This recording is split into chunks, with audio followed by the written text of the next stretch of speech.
Hey everyone, Knowledge here with Reach Your Summit. I'm just finishing up a really nice quick getaway backpacking trip, and I wanted to share a video with all of you going over the pack that I used on this trip. This is new for me for 2022. I'm going to be using it on a lot of my backpacking trips this year. And that pack is the Palante V2 Simple Pack.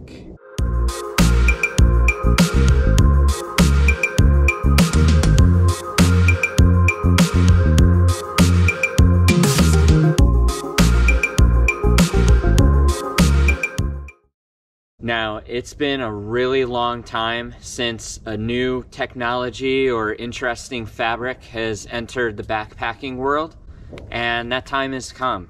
So in 2020, a new fabric was released known as Ultra Weave, or Eco Pack. And one of the standout companies that introduced this fabric is Challenge Sailcloth. They're actually based in Connecticut. And if you'd like to learn more about this fabric, you can certainly Google it. Or if you're really into podcasts like I am, Ripstop by the Roll has actually just released a podcast interviewing the director of Challenge Sailcloth, and I actually listened to that on my way out for this backpacking trip.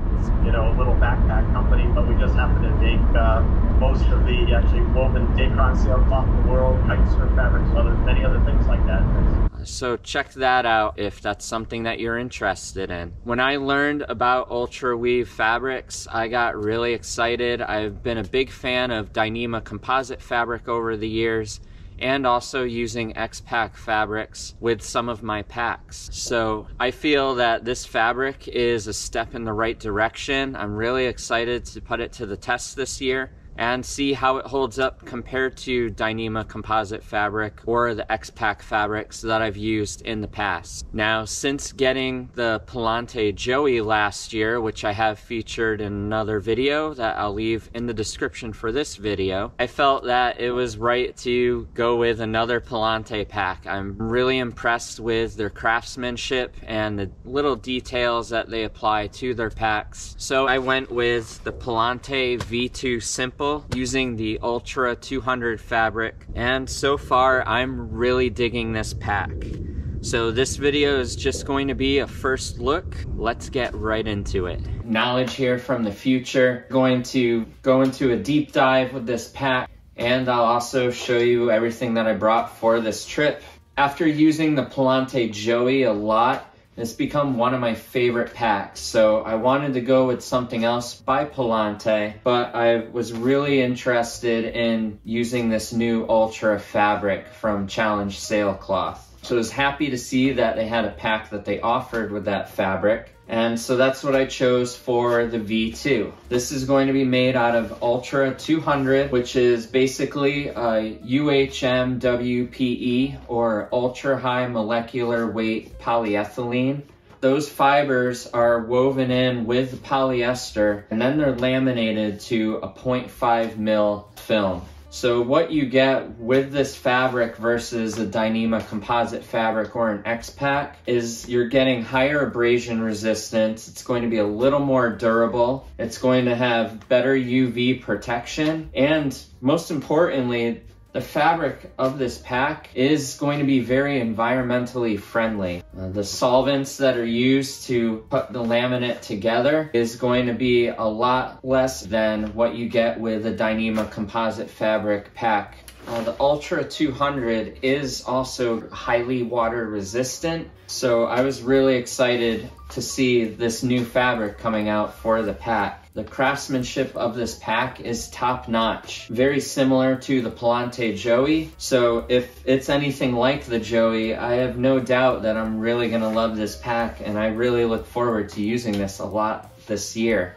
The bottle pockets are also made out of the ultra high molecular weight polyethylene. They are very spacious. You can certainly fit a really large 1 liter Gatorade bottle in the pocket and still have room for other things. The outer pocket is made out of Dyneema mesh that's also using that UHMWPE, and Palante Packs has also added a really nice feature to this outer mesh pocket, and that's a separate tent stake pocket for all of your tent stakes. It's genius. I really love that it keeps those separate from everything else, so it's not likely to poke or dig into anything else I have in this outer pocket. You're also getting that classic Palante Packs bottom pocket for shoving snacks and everything inside. This is very similar to the Palante Joey for me. I found it really easy to get snacks in and out of this pocket.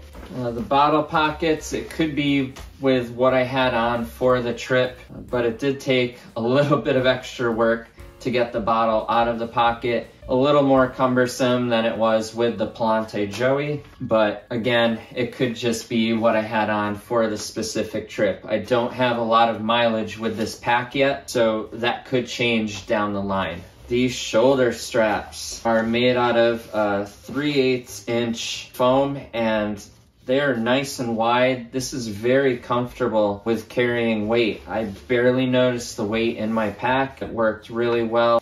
Kept everything nice and stable. I didn't have any pressure on my shoulders or on my chest area. I found this to work really well. In the shoulder straps, there are 2 stretchy nylon mesh pockets that are sewn in. Definitely big enough to fit my iPhone 12 without any issues. Easy to access that. The sternum strap is adjustable. I don't find it to be cumbersome like I did with the Palante Joey. There's a little bit more room for adjustment with the strap. Tucked away in the bottle pockets, there's a little garage, and in that garage you have a 1.5 inch webbing belt. There's no padding on the belt, it's just the webbing. This is really easy to access when you're wearing the pack. If you had a really heavy load of weight that you're carrying in the pack, it's really easy to access that from the garage, buckle it, and give the pack a little bit more stability and structure and support so you can carry the weight a little bit more comfortably. The top of the pack has a hull loop so you can lift the pack up, and then they're using a 15mm webbing like they did with the Palante Joey in my other video, and the aluminum buckle. I really love this closure system. Keeps everything nice and compact and secure. There's no jostling around inside of the pack with anything, and it's really easy to unlatch and to latch again. So I'm really happy with that type of design. Also, there's a little bit of extra room, so if you have a bare canister, you can put that on the top if you wanted. Or what I like to do is tuck my socks or a jacket up top there. Easier to dry out in sunny conditions after a rainstorm. There's also some really nice grid stop accents on the back. There are a couple of little shock cord attachments up near the top of the pack, similar to my Palante Joey. And as you can see here, I do have my umbrella attached securely. That was nice to have, also great for hanging your socks off of. There's another little garage tucked away underneath the snack pocket with a tool loop, and this actually works great for your trekking poles too. Or you can put an ice axe in there if you're doing a through hike of the PCT or somewhere where you need to carry something like that. Moving back up to the aluminum buckle. This is a roll top closure pack with some different colored button snaps at the top. I really love roll top closure packs. Something that I prefer with all of my packs if I can get that. So I was happy to see that be part of this pack as well. For frame of reference, I went with the 19-inch pack. There's also a 16-inch available, and my torso length is 18 inches. I'm 5'10", and I found this pack to sit very comfortably. With the 19-inch pack, I got 37 liters total capacity. That's including all of the outer pockets. If you go with the 16-inch, I believe you get 31 liters in capacity. The pack on my scale weighs about 16 ounces, and I paid around $252 for the pack. That's including shipping. So let me pull out everything that I have inside of this pack just to give you an idea of what you can fit in there. For this trip, it's late winter. Conditions were pretty mild compared to what they normally are this time of year. I was looking at around mid-40s during the day and the mid-30s at night, so it didn't get too cold, and I didn't really have any bad weather aside from a little bit of rain that passed through, but overall it was very, very enjoyable trip. So I have a small HydroPack stow. This is 17 fluid ounces, and then on this other side I have a 1 liter Gatorade bottle. My purification treatment method that I chose for the trip, which was the Steripene Ultralight. Then I have my Z-Packs Lotus umbrella, outer pocket here, the Patagonia Houdini, I have my stakes, my Garmin InReach Mini, my maps, poop trowel, footprint, and then I have lip balm, sunblock, some Body Glide, and that's it for that pocket. At the bottom I have snacks. Those are out of there now. In the pack itself, I have my Z-Packs tarp, have a Boragear bivy,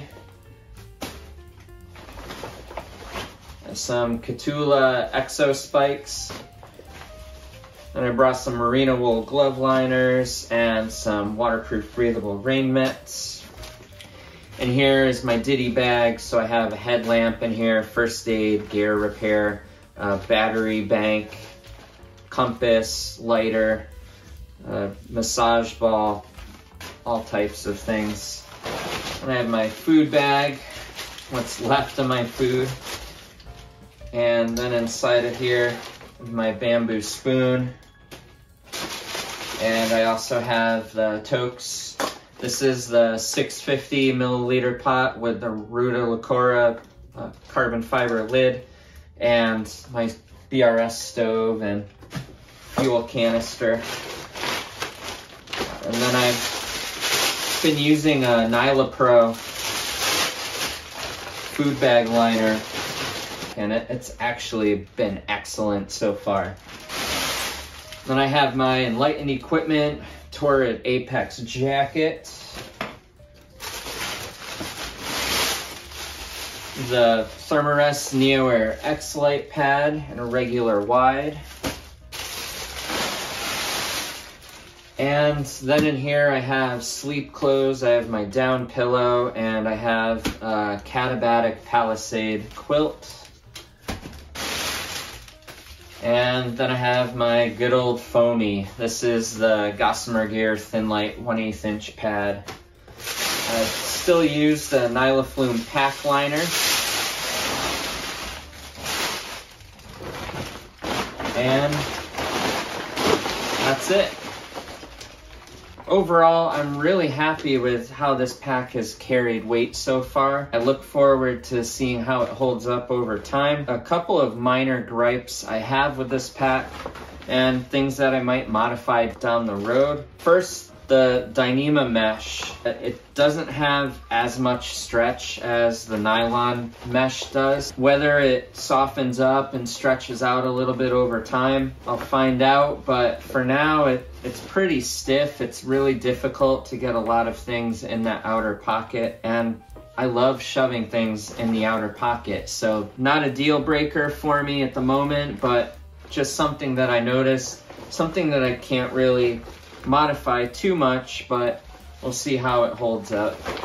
And then on the shoulder straps, there's no extra attachments, so it's really difficult to clip my capture clip for my camera or my Garmin InReach Mini. That is something that I'm just going to have to kind of work around.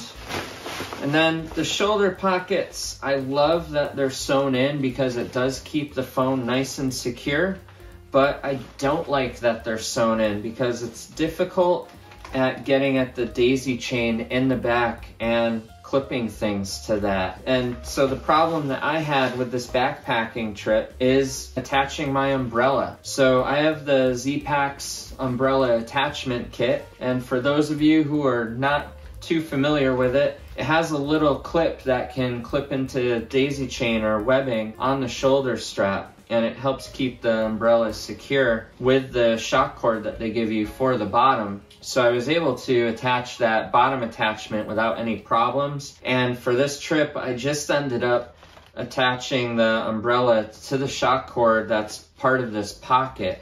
It worked. It is definitely a little bit of a challenge. The umbrella was kind of twirling around a little bit like a carousel, but I'll have to try to figure something out. If I do put that clip on this webbing underneath the pocket, then I kind of compromise the storage capacity inside of this nylon mesh pocket. I'll try to figure something out. Any of you have used Palante packs and you use an umbrella and you have an idea, please let me know. I haven't had any problems with it using the Palante Joey. I actually just attach it to the 2 sternum straps for the running vest, and it's been nice and secure, but I just got to figure out a way to attach it to this pack. Aside from that, I'm really loving this pack. It's really clean looking and carries the weight really well. It's very comfortable, and I'm really looking forward to seeing how this holds up this year for trips where I need to carry heavier weight.